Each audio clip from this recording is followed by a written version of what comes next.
Module 7, Nutrients involved in fluid and electrolyte balance. Fluids. Fluids play a multifaceted and indispensable role in the human body.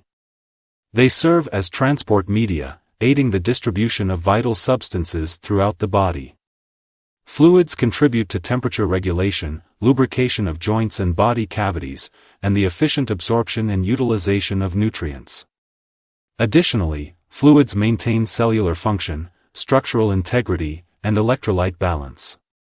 Understanding the diverse functions of fluids enables us to appreciate their critical role in maintaining overall health and homeostasis. Fluids are substances composed of freely moving molecules that can conform to the shape of the container that holds them. There are different types of fluids in our bodies, each with varying functions related to where in the body they are found. Examples of body fluids include plasma, the liquid portion of the blood. This transports oxygen, nutrients, hormones, and waste products throughout the body.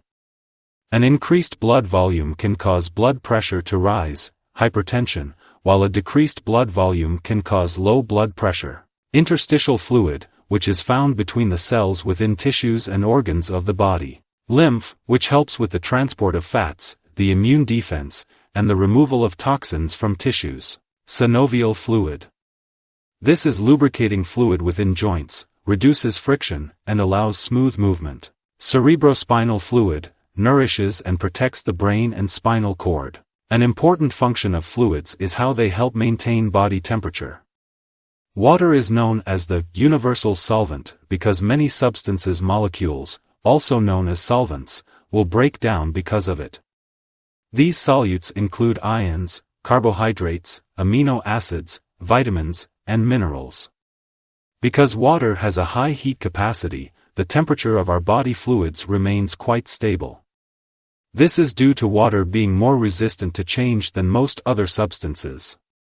When our bodies do get too warm, we are cooled down due to the process of sweating. Sweating releases heat as the evaporation of water from the skin cools the skin and blood. Fluid balance. Fluid balance refers to the equilibrium between fluid intake and output within the body. The human body is composed of approximately 60% water, highlighting the essential nature of fluids. Fluid balance is maintained by different mechanisms prompting us to drink and retain fluid. The thirst mechanism occurs from a cluster of nerve cells that stimulate our desire to drink.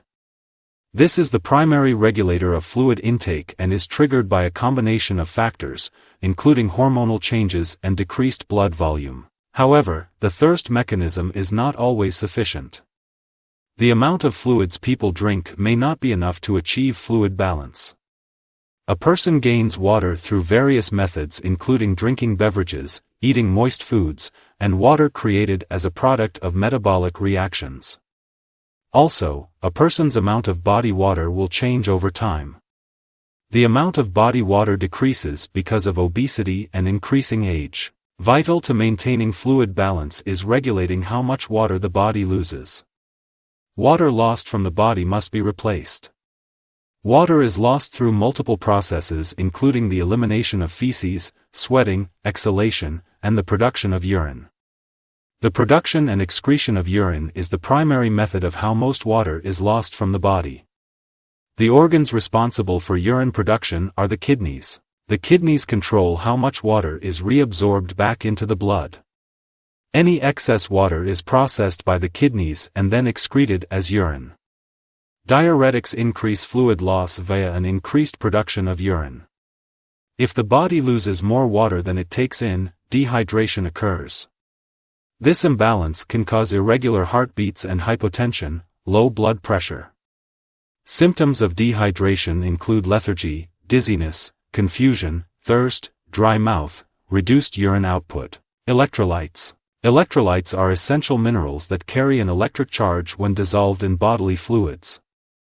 They play a fundamental role in maintaining various physiological processes including hydration, neuromuscular function, and pH balance. Electrolytes also help to regulate fluid balance. Water follows the movement of electrolytes, moving by osmosis to areas where the concentration of electrolytes is high.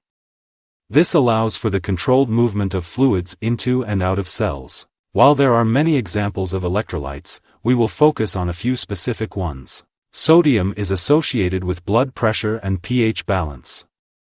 It is also required for nerve impulse transmission. Processed foods are generally high in sodium. Too much sodium can cause high blood pressure, edema, and high blood volume.